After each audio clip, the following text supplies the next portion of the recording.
Hi, mystery readers. I'm Alexandra Amor, and I'm here today with Bevan Atkinson. Hi, Bevan. Hi, How are you today? I'm very well, thank you. How are you doing? I'm doing well as well. I mentioned before we got on the call, I'm just loving your background. For anybody who's watching on YouTube, they should check that out. And you mentioned it was just sort of put together quickly. I had an old Japanese screen, and I buy silk remnants down at Britex, which is an incredible fabric store here in San Francisco. And I normally make them into scarves, but because the Japanese screen is cat clawed, Oh, I thought I thought I should probably make it a little more scenic. So, well, it's gorgeous. That's possibly the most beautiful background we've ever had on the show. well, now I'm thrilled. Oh, good, good. So let me introduce you to our audience. Bevan Atkinson has been a writer since receiving the Prose Award at Winchester Thurston School in Pittsburgh, Pennsylvania. She wrote business documents of all kinds in corporate environments and was the director of retail training for Apple Computer, designing and developing the training for the most successful retail launch in history. Ms. Atkinson is a longtime tarot reader, and after venturing briefly into fiction, writing a children's book and then an original screenplay, she began the Tarot Mystery Series in 2006 with the Fool card, and that's what we're going to talk about today. Her aim is to complete a 22-book series based on the major arcana of the tarot, doing for the tarot what Sue Grafton has done for the alphabet, as an homage to Miss Grafton. In the first book, And the Xana whole the Bard's dogs is named Kinsey, and Xana is, of course, your protagonist. So you have a really interesting sort of origin story for how this series came to you. I wonder if you could tell our listeners about that. You were driving past Earl Warren Showgrounds in Santa Barbara. Yeah, I had gone to college in Santa Barbara, and a friend of mine married a professor there, and we were close friends. And Hubert passed away. He was significantly older than my friend, and so I drove down for the funeral, and I'd written the screenplay, and I'd realized after writing the screenplay that I could write fiction as long as it had an architecture. All the materials I'd written in a business environment had a specific architecture, and screenplays, that architecture is really, really specific. And and I read mysteries all the time. I read voraciously. I read everything, but mysteries are a particular favorite. And when I went past the showgrounds, I was thinking of Sue Grafton and how she writes about Santa Teresa, which is a fictionalized Santa Barbara. And I thought at that point she was about at the letter S, and I thought, she's going to do it. She's going to finish the alphabet, and that's an amazing thing. But it's kind of self-limiting. What's she going to do then? And I thought, I read the tarot, and there's 78 cards in the tarot. And if I just do the major arcana, there are 22 of those. That's a great series, and I could do it. And so all the way home on the drive, the 7-hour drive, I'm thinking, how do I want these books to be? How do I want to structure them? And so I took as my point of departure that every card would be a book title, and that each card's meaning would drive and underscore the plot, whether or not that became readily apparent to a reader.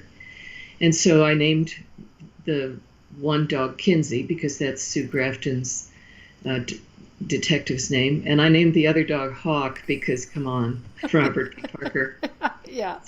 it's Hawk, and and uh, and I dedicated the first book to Hubert. I noticed that. Yeah. And so tell us a little bit more about. I read as well that so when you're starting a new book, how do you decide which card to do next? I guess that's my first question.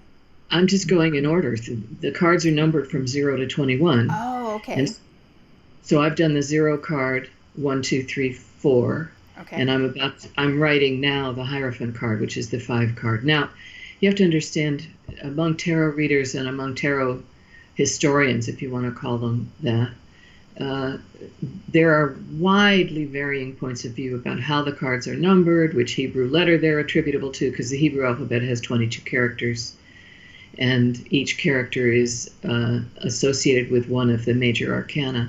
So I just plunked myself down and said, these are the ones that make sense to me. And as a reader, that's what you do. You go through and study if you are someone who wants to approach the cards that way. Yeah.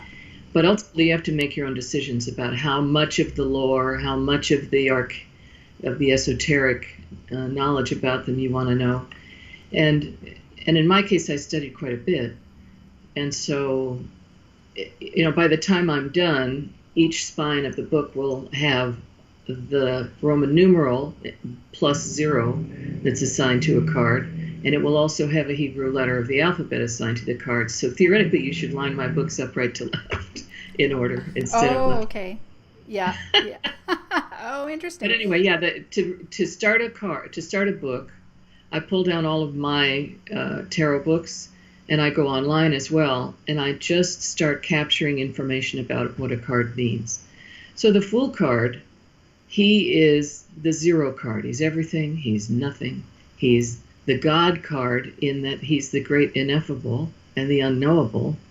And when you look at the most commonly seen image that's on the Rider-Waite pack, you see this young man with a stick and a scarf wrapped with all of his belongings. He's a bindle-stiff, and he's about to walk off the edge of a cliff. And there's a little dog barking at him saying, no, look where you're going.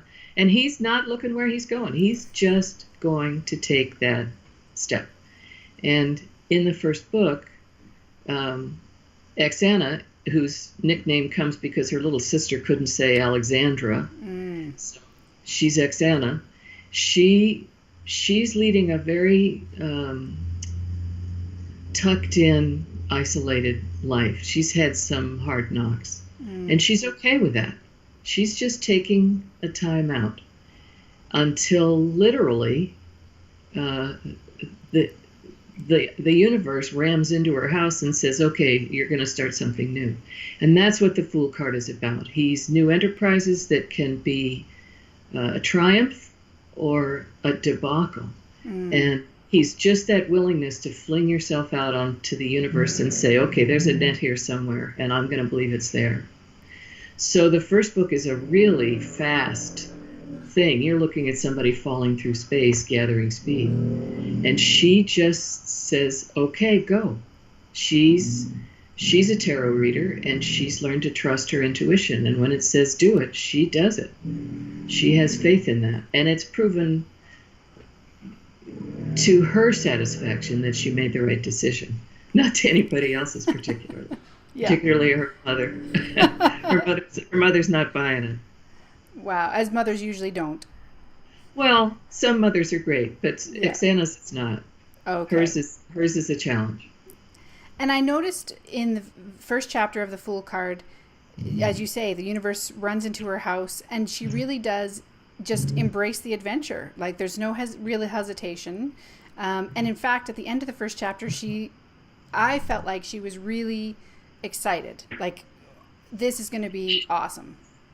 And she hadn't been for a while, and she knew it.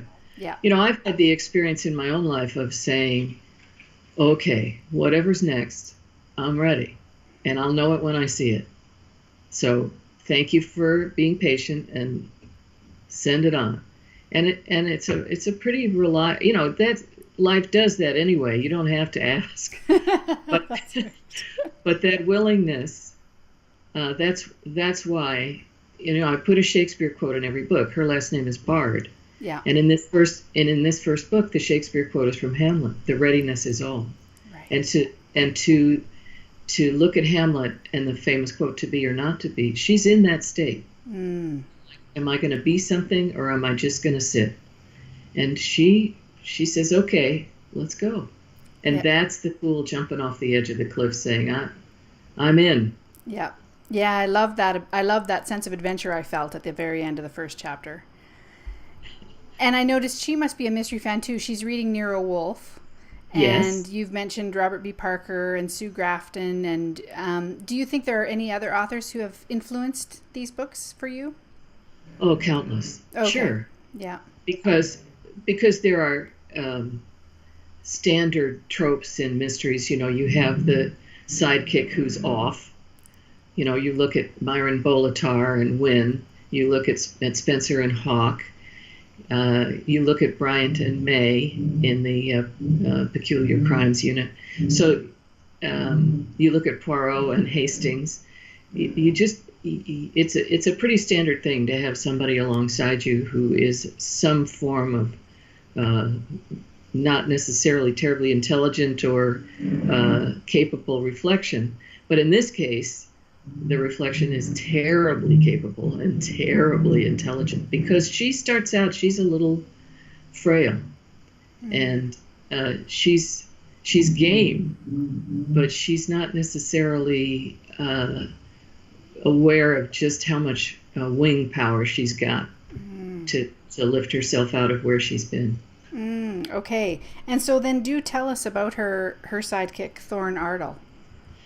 Well, Thorn Ardell, there's a joke there in that name. He's a thorn in everybody's side, pretty much. He's off the grid entirely. He's basically left his background behind, to the extent that he's got no ID, he's got no mailing address, he's got no social security number anymore that he refers to. He gets paid in cash, thank you. He transfers that cash into gold and keeps his gold, like Scrooge McDuck, in a little bin in a rental unit that he pays cash for. And if you want to hire this guy, he's a bodyguard, and he's a very large person. He's 6'8" and 260 or 70 pounds. And he's my image of him is that he looks like Howie Long with Dennis the Menace's hair. And he's just big and quiet and lethal. And at one point he says to Oksana, "Everybody's afraid of me," and she says, "As they should be." And he says, he says, "Except you." And she says, "Yeah." And I'm not, and she's not. She just gets him right away. Wow. And that level of intuitive connection remains through the rest of the books. He's just steadfast. And she's not used to that. She's had a very checkered romantic history, and she's aware of it and leery. She's a wounded bird rescuer. And as soon as she gets them up on their feet, they're gone. And they're barely grateful. They don't think that she really did anything for her. So when she encounters Thorn, it's so different. She says he's literally wounded as opposed to psychologically wounded. Right. He's been shot by the person who killed his previous boss. And so now she's got somebody who she has to physically mend.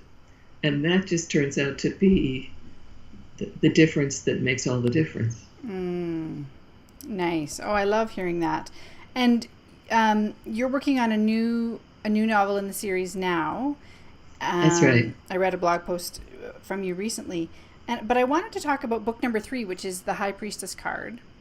Yes. And that involves someone who comes to Oksana and says that her child has been kidnapped by a cult.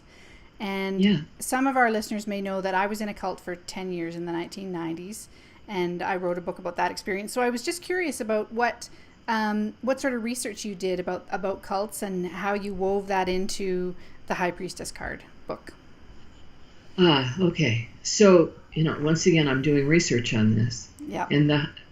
And so when I look at the High Priestess, the progression of the cards, the Fool card is the impetus for action. Okay. The magician is the assembling and mastering of tools to accomplish what you want to do. Okay. But the High Priestess is the unconscious commitment to doing it. And it's the mask between our conscious and unconscious selves. So to seed our unconscious with a desire of some kind, we have to fall in love with an idea in order to be able to pursue it. And the High Priestess is this pre-love area where you're assessing it at an unconscious level and sifting through things. So there's that. But it also speaks to our own sense of connection to, and here this is, people think of the tarot as the gypsies wearing scarves, taking your money and telling you're going to take a long voyage on a ship and meet a dark stranger. And in fact, the tarot is called the Royal Road. It's your pathway to your own personal spiritual journey. And to the extent that you use it properly, what you find is your own unique and utterly valuable to you connection to that which is indescribable, the ineffable. It hooks you up to whoever or whatever you think of as God. And you're forever connected. And you don't doubt it, and you don't look to formal religion to help you figure it out. So it's one of the reasons, there are many reasons, but that's one of the reasons why formal religion has kind of cast the tarot in an unfavorable light, because you don't have to tithe to get a connection to God through something like the tarot. Yeah. Now that's just it's just a tool to help you get there. We all have the means to do it with or without the tarot. Yeah. But the tarot is a specific training ground in order to take you there. Well, the High Priestess is the subversion, if you invert her. She's the subversion of that form of exploration. She's going the wrong way. She's going the wrong way. She's tied into dogma. She's tied into credos that are enforced. She's tied into overruling your better angels that tell you what you should do or should not do, that are moral and immoral. That she's the way people, if inverted, right side up, she's the screen you have to pass through to get to that point where you're connected. But if she's inverted, she's blocking you from getting to the true nature of spirituality and connectedness to all the things that exist in the universe, to make you feel part of everything. She makes you feel separate. And so what struck me at the same time was that within my own family, I have a relative who was involved with a church that was not specifically a cult, but it was borderline. And the dogma is exclusionary and unloving. And there'd been a tremendous family upheaval over an event that occurred because of that church. And I just thought, I'm going to go deal with cults. And it's the High Priestess card, so it's got to be a female-led cult. And so I went out and found, I was stunned. If there are any female-led cults, I don't know about them. Mine was. So I had to go out and actually get books. Was yours? Yeah. Well, so there you go. There's another one. Yeah. I'll have to read your book. It's a little after the fact, but I'll have to find your book. Maybe your book is the one of the ones I read. But in any case, I found a couple. And there were some major distinctions between male-led cults and female-led cults in terms of what their operating rules were. But the basic one that I saw in the books that I read was that in the male cults, sex is a huge deal. And in the female-led cults, no. No sex. Thank you very much. So that became a part of the plot in the book. So DeLeon Davies is a recurring character. He's a friend of Ixana's of long standing, and he's the one who finds Thorn and Ixana and says that his daughter's been kidnapped by this cult and that he's just learned where she is and that she wants to leave, but she can't because she'll be found and maybe hurt. And so they head off to get her back. And they do get her back, but there are ramifications after that. So DeLeon is one of the favorite characters people name over and over. They all like DeLeon a lot. And he's based on a real person that I know who is absolutely the coolest human alive. So it's fun to write about DeLeon. And that's amazing. Thank you so much for sharing that about the card and the inversion. That makes so much sense to me, everything you said, just based on my own personal experience. And I just think that's such a clever way to approach crafting then what becomes your story around that theme. I love that. And so, sorry, go ahead. Yeah. No, go ahead. Well, I was just going to say. No, really, I have nothing else to say. Okay. Well, I was just going to say, why don't you tell us then a little bit about the book you're working on now and how where it falls in the series. So the series is the Fool card, the Magician card who assembles his tools. Yeah. The High Priestess card gets her unconscious connected to the conscious, and the two are now integrated. The Empress, which is someone coming to fruition about a desire. The Emperor is the most recent book, and he's boundaries and masculinity and mastery and, putting perimeters around what you're going to do so that you can control it. And he's patriarchy, and he's foundations, and he's solidity. And so, of course, I threw an earthquake in and cracked the foundation of her house. And in the Emperor, she comes home and finds her long-lost father, whom she thought was already dead. She finds him dead in her backyard. And so we threw paternity and everything in there. So that's the fourth book. The fifth book is the Hierophant, also known as the Pope. And this book, the Hebrew letter, again, there are arguments about which Hebrew letter it really should be, but my accepted letter for that is the Hebrew letter Vav, V-A-V. And Vav, all Hebrew letters have an actual meaning, the way, like a word meaning. So they're not just A, B, C, but in English, B, that's actually a word too. That's that's a little insect that flies around. Right. And so in Hebrew, all the letters have a secondary meaning that's a word, and Vav means the nail. It stands for the connecting resource. And so the Hierophant's about your willingness to interconnect with things around you and listen properly. In his headdress, he wears these long ear flaps to indicate his ears, and he's listening. And this is you listening to your higher self.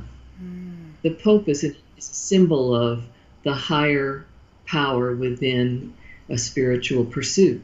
And so that willingness to listen and understand your connection to everything around you, that's huge. So in this book, I've got a character, and she's just put all of her connections into a state of shambles. And she has no idea she's done it. She's not listening to herself. She's not listening to anybody else who might care about her. She's just made a wreck of everything. And she doesn't think she's responsible for any of it. Yeah. So I'm going to have fun with her, because I think in each of these books I try to put an underlying source of meaning, and it needs to progress the way the cards progress without being belabored. These books are very fast reads, and that's intentional. They're intended to go very fast. I don't want to bog people down in a lot of information about a topic that they're not really interested in, but there's a little bit about the tarot in every one. There's a tarot reading in every one. And I think it's important to capture some essence of what that card's about, so that Exana learns from it. Because as she says in this book, she learns something from every card reading she does. And so at the end of the book, typically she and Thorn are out on their patio, out on their deck, looking over at the Pacific Ocean, and they're talking things over. And you actually hear Thorn talk. Not a huge amount, but he actually does speak. No, okay, yeah. And she gets it. So in this book, she's going to have to figure out how she can reconnect to more of her life than she's done so far. Because so far she's just got Thorn, and in the Emperor and Delon, and in the Emperor card she picked up her family, her sisters and her brothers. So see, can she expand beyond that circle then? Right. Okay. And then just one last question before we go. So my mom and I are both big mystery readers, and we were talking about Sue Grafton recently because my mom bought the Y audiobook. And I was she's at Y. She's gonna do it. Yeah, exactly. And I was wondering, as a writer, how, if she ever felt sort of constrained or trapped by that sequence and staying with that character all through the alphabet. And I'm hoping that you're going to answer that you still feel interested in Oksana, and you can imagine that as the books continue and you do these 22, it'll continue to inspire, and you'll be excited about writing each one. Do you hope that's the case as well?